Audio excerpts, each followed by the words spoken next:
मैंने अपनी पिछली वीडियो में कहा था कि अगर कोई भी अपनी स्टोरी मेरे साथ शेयर करना चाहता है तो मेल आईडी पे मुझे भेज सकते हैं। तो आज की जो मैं आपको सच्ची कहानी बताने वाली हूँ ये मेरी मेल आईडी पर ही मुझे रिसीव हुई है। तो आपको कमेंट करके बताना है कि क्या सही हुआ है क्या गलत हुआ, क्योंकि देखिए जिनकी ये कहानी है वो ये वीडियो देखेंगे और वो चाहेंगे कि कमेंट में लोग उनको बताएं कि उनके साथ क्या सही हुआ है गलत हुआ। तो आप उनके लिए इस वीडियो पे कमेंट जरूर करें। तो कहानी है उर्मिला की। ये काल्पनिक नाम है। उर्मिला एक मिडिल क्लास फैमिली से बिलोंग करती है।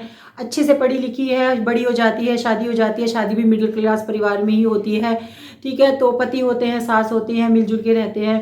तो थोड़े दिनों के बाद घर में खुशखबरी आती है कि चलो उर्मिला प्रेग्नेंट है और वो माँ बनने वाली है। बहुत खुश होते हैं सब। और पहला जब बच्चा होता है तो बेटी होती है। उर्मिला के पति और सास दोनों बहुत खुश होते हैं। उन्हें लगता है कि चलो घर में पहला बच्चा आया है, तो वो उस बच्चे का बहुत अच्छे से स्वागत करते हैं और बहुत खुश होते हैं। पर जैसे जैसे वो बेटी बड़ी होती चली जाती है तो उर्मिला की सास उर्मिला को समझाती है कि देखो बेटा, एक बेटी हो गई है, अगर तुम्हारा एक बेटा भी हो जाएगा तो तुम्हारा परिवार पूरा हो जाएगा, क्योंकि जो अब बेटी है वो बड़ी हो गई है, तो तुम दूसरा चांस लो जिससे कि तुम्हारा बेटा हो जाए और तुम्हारा परिवार पूरा हो जाए। तो उर्मिला उनकी बात समझने की कोशिश करती है। वो सोचती है कि चलो ठीक है, माँ जी ठीक कह रही हैं और दूसरा बेटा हो जाएगा तो मेरा परिवार पूरा हो जाएगा। लेकिन होता क्या है, दूसरी भी बेटी हो जाती है। जब दूसरी बेटी होती है तो उर्मिला की सास कहीं ना कहीं बहुत दुखी हो जाती हैं, गुस्सा आ जाता है या परेशान हो जाती है, पता नहीं क्या होता है, लेकिन वो उर्मिला से थोड़ी सी दूरी बना लेती हैं। उनको लगता है कि दूसरी भी बेटी हो गई और इसके लिए उर्मिला जिम्मेदार है। लेकिन उर्मिला उनको समझाती है, लेकिन उनके ऊपर कोई असर नहीं होता है।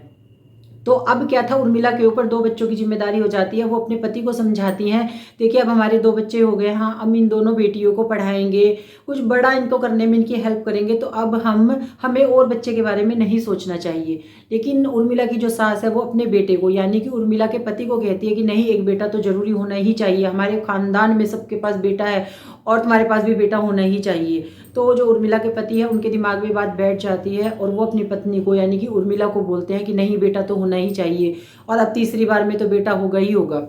तो वो उस बेटा होने के लिए कुछ छोटे मोटे टोटके करते हैं, जैसे अपने गांव में किसी हकीम से दवाई लेकर आते हैं, मतलब वो पूरे उपाय करते हैं कि जिससे तीसरी बार में बेटा ही हो।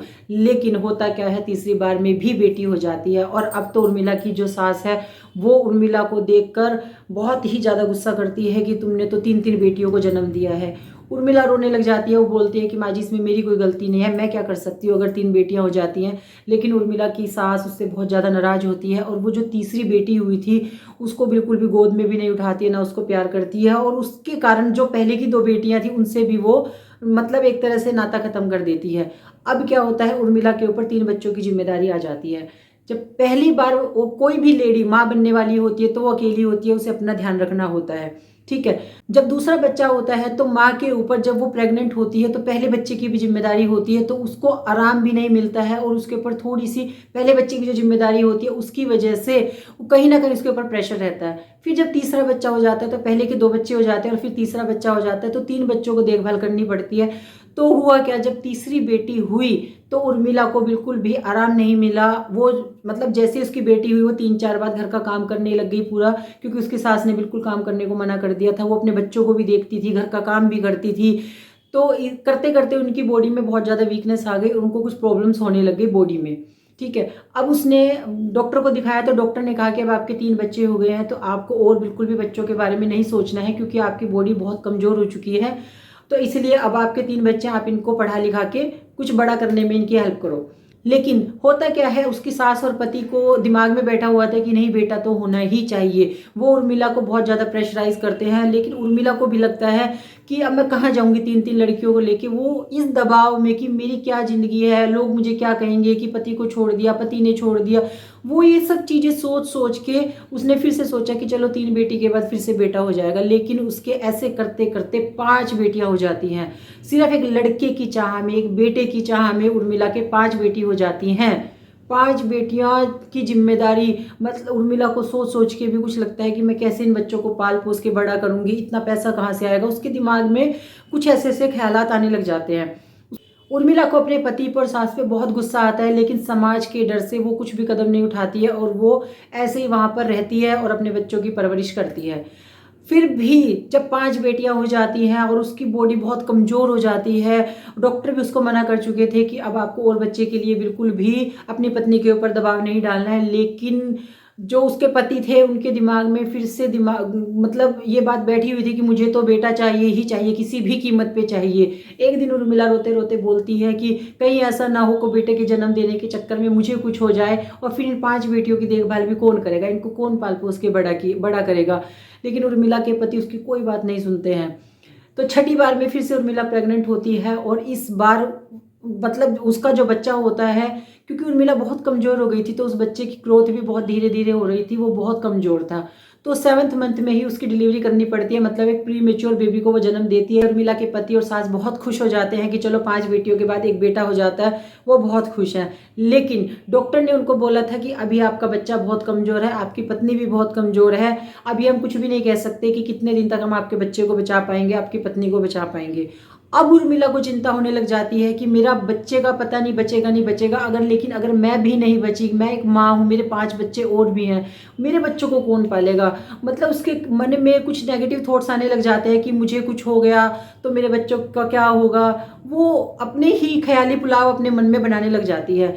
लेकिन दुर्भाग्य से क्या होता है कि जो उसका बच्चा था, 7 महीने का बेटा जो उसे हुआ था, वो डॉक्टर उसे नहीं बचा पाते हैं। रह जाती है उर्मिला अकेली 5 बच्चों के साथ में। उर्मिला की सास को और उसके पति को बहुत ही ज़्यादा गुस्सा आता है, उनको बहुत एक उर्मिला से नफरत जैसे होने लग जाती है कि इसने 5 बेटियों को जन्म दिया, फिर बेटे को जन्म दिया और वो बेटा भी नहीं बचा है, तो इसका मतलब इसके अंदर ही कुछ कमियां हैं, एक्सेट्रा एक्सेट्रा। वो बहुत कुछ उसे भला बुरा बोलने लग जाते हैं। और उसके बाद उर्मिला के पति फैसला लेते हैं कि अब तुम मेरे घर से निकल जाओ अपनी 5 बेटियों को लेकर, मैं तुम्हें अपने साथ नहीं रखूँगा।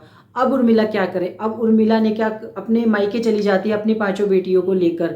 लेकिन अब उर्मिला पहले तो अपने पेरेंट्स को सारी बातें बताती है, पेरेंट्स भी उसको फिर से समझाते हैं समाज के डर से कि नहीं तुम्हें अपने पति के पास वापिस जाना चाहिए, लड़की का घर तो ससुराल ही होता है, एक्सेट्रा एक्सेट्रा। लेकिन अब उर्मिला फैसला लेती है कि अब मैं उस घर में बिल्कुल भी नहीं जाऊंगी, मैं खुद पढ़ी लिखी हूँ, मैं अपनी बेटियों का पालन पोषण करूंगी। वो एक छोटे से स्कूल में जॉब करती है और उसको सिलाई करनी आती थी। उसने फैसला लिया कि मैं स्कूल में जॉब करूंगी और शाम को मैं सिलाई करूंगी और मैं अपनी 5 बेटियों को पढ़ा लिखा कर बहुत बड़ा कुछ करने के लिए इन्हें प्रेरित करूंगी और ये मैं अपनी 5 बेटियों को लायक बनाऊंगी। तो इस तरीके से वो लग जाती है, अपनी मेहनत करती है, वो दिन रात मेहनत करती है, वो अपने बेटियों को अच्छे स्कूल में पढ़ाती है। उसको ये लगता था कि जो आज मेरे साथ हुआ, समाज के डर की वजह से जो मैंने बर्दाश्त किया, कल को मेरी बेटियां वो चीज़ें बर्दाश्त ना करें, इसीलिए मैं उनको पढ़ा लिखा कर बहुत काबिल बनाऊंगी जिससे कि कल को उनके साथ ही अन्याय ना हो सके। तो कहानी यहाँ तक होती है। अब आपको ये बताना है कि क्या उर्मिला के पति और सास सही थे, उन्होंने अपने एक बेटे की इच्छा में उर्मिला के साथ जो भी किया क्या वो सही किया। दूसरी बात आपको ये बतानी है कि क्या उर्मिला ने जो बाद में सोचा कि मैं अपने पति के घर नहीं जाऊंगी और मैं अपनी बेटियों को पढ़ा लिखा कर इनका पालन पोषण करूंगी और इन्हें कुछ बड़े अफसर बनाऊंगी, तो क्या उर्मिला का फैसला सही था। और आप एक बात बताइए कि जो आज भी हमारे समाज में ये सोच है कि बेटा तो होना ही चाहिए किसी भी कीमत पे, किसी भी औरत को कुछ भी बर्दाश्त करना पड़े, उसकी बॉडी उसको अलाउ करे ना करे, लेकिन बेटे को जन्म देना तो बहुत ही जरूरी है, क्या ये सही है। तो क्या जो हमारी सोच है कि अंतिम समय में संस्कार करने के लिए बेटे की जरूरत होती है, वो चाहिए ही चाहिए, किसी भी कीमत पे बेटा होना ही चाहिए, चाहे एक औरत की बॉडी अलाउ करे या ना करे, पर बेटा तो चाहिए ही चाहिए। तो आप मुझे ये बताइए, जितने भी वृद्धाश्रम है वहाँ पर जितनी भी माएँ हैं या पिता हैं, वो किसके माँ बाप हैं, वो बेटों के माँ बाप ही हैं, तो वो वहाँ पर क्यों हैं। अगर बेटे के होते हुए भी कोई भी माँ बाप वृद्धाश्रम जाते हैं तो फिर बेटे के जन्म के लिए हम इतनी ज़्यादा जद्दोजहद क्यों करते हैं कि बेटा तो होना ही चाहिए। आप इन सब सवालों के जवाब कमेंट में दीजिए, जिससे कि उर्मिला को भी पता चल सके कि क्या उसने सही फैसला लिया या उसके साथ जो हुआ वो सही था। आप उसको हेल्प जरूर करें। Thank you so much.